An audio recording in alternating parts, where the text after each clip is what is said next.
മലപ്പുറം താനൂർ പരിയാപുരം സ്വദേശി ഗിരിജ അശോകന്റെ ഒരു കാര്യം പറയാനുണ്ട്. അല്ലെങ്കിൽ തന്നെ കുഞ്ഞുങ്ങൾക്ക് വയ്യ, അതിനിടയിൽ ഗിരിജയ്ക്ക് കൂടി രക്താർബുദം ബാധിച്ചു. അപ്പൊ അങ്ങനെ ആ കുടുംബം ആകെ സങ്കടത്തിലാണ്. അപ്പൊ മലപ്പൂർ താനൂർ പരിയാപുരം സ്വദേശിയാണ് ഗിരിജ അശോകൻ.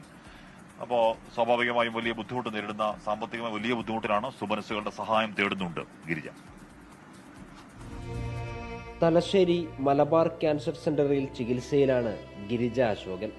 സ്വന്തമായി പ്രാഥമിക കൃത്യം പോലും ചെയ്യാൻ സാധിക്കാത്ത മക്കളുടെ ചികിത്സയുമായി കഴിയുമ്പോഴാണ് ഗിരിജ അശോകന് ക്യാൻസർ പിടിപെടുന്നത്.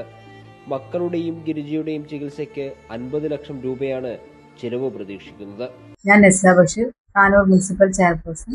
നമ്മുടെ നഗരസഭയിൽ താമസിക്കുന്ന ചെറ്റയിൽ ഗിരിജ എന്നിവർ ബ്ലഡ് ക്യാൻസർ ബാധിച്ച് അതീവ ഗുരുതരാവസ്ഥയിലാണ്. അവരുടെ മജ്ജ മാറ്റിവെക്കൽ ശസ്ത്രക്രിയയ്ക്ക് വേണ്ടി 50 ലക്ഷത്തോളം വരുന്ന ഒരു ഭീമമായ തുകയാണ് ആവശ്യമുള്ളത്. ഈ ഒരു ആവശ്യത്തിലേക്ക് നല്ലവരായ ജനങ്ങളുടെ സഹകരണവും സാമ്പത്തിക സഹായവും ഞങ്ങൾ അഭ്യർത്ഥിക്കുകയാണ്.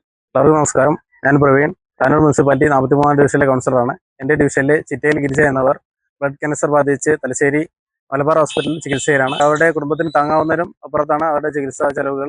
എല്ലാ സുമനസ്സുകളുടെ സഹായം തേടുകയാണ്. എല്ലാവരും കഴിയുന്നതിന് പരമാവധി അവർക്ക് വേണ്ടി സഹായം ചെയ്യണമെന്ന് വിനീതമായി അഭ്യർത്ഥിച്ചുകൊള്ളുന്നു. എൻ്റെ പേര് മുഹമ്മദ് അഷ്റഫ് വാലപ്പിടിക. ഞാൻ താനൂർ മുനിസിപ്പൽ മുസ്ലിം ലീഗ് കമ്മിറ്റിയുടെ പ്രസിഡന്റാണ്. ഞങ്ങളുടെ നാട്ടിൽ സ്കൂൾ പടിയിൽ താമസിക്കുന്ന ചിറ്റയിൽ ഗിരിജ എന്ന സ്ത്രീക്ക് മാരകമായ ബ്ലഡ് ക്യാൻസർ പിടിപെട്ട് ആശുപത്രിയിൽ ചികിത്സയിലാണ്.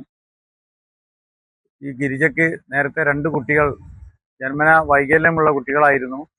കഴിഞ്ഞ 2 മാസം മുമ്പ് ഒരു കുട്ടി മരണപ്പെട്ടു. ഇപ്പം മറ്റൊരു കുട്ടി നല്ലൊരു ചികിത്സയിലാണ് മുന്നോട്ട് പോകുന്നത്. അതിനിടയിലാണ് ഇവരുടെ അമ്മക്ക് മാരകമായ രോഗം ബ്ലഡ് ക്യാൻസർ പിടിപെട്ടിട്ടുള്ളത്. നാട്ടുകാർ ഒരു കമ്മിറ്റി രൂപീകരിച്ച് നിങ്ങളെ മുന്നിൽ കൈനീട്ടുകയാണ്. ഈ വീഡിയോ കാണുന്ന ആളുകൾ പരമാവധി ഈ സ്ത്രീയെ ചികിത്സയ്ക്ക് വേണ്ടി സഹായിച്ചാൽ, മജ്ജമാറ്റിവെക്കൽ ചികിത്സയ്ക്ക് വേണ്ടി സഹായിച്ചാൽ വലിയ ഉപകാരമാവും. ദൈവത്തിൽ നിന്ന് നിങ്ങൾക്ക് അതിൻ്റെ തക്കതായ പ്രതിഫലം കിട്ടും. ദൈവത്തെ ഓർത്ത് ഈ വീഡിയോ കാണുന്ന എല്ലാവരും ഈ കമ്മിറ്റിയെ സഹായിച്ച് ആ രോഗിയെ ജീവിതത്തിലേക്ക് കൊണ്ടുവരാനുള്ള ശ്രമം നടത്തണമെന്ന് അപേക്ഷിക്കുന്നു. പണം കണ്ടെത്താൻ നാട്ടുകാരുടെ നേതൃത്വത്തിൽ ചികിത്സാ സഹായ സമിതി രൂപീകരിച്ചിട്ടുണ്ട്. സുമനസ്സുകളുടെ സഹായം തേടുകയാണ് ഈ കുടുംബവും നാട്ടുകാരും.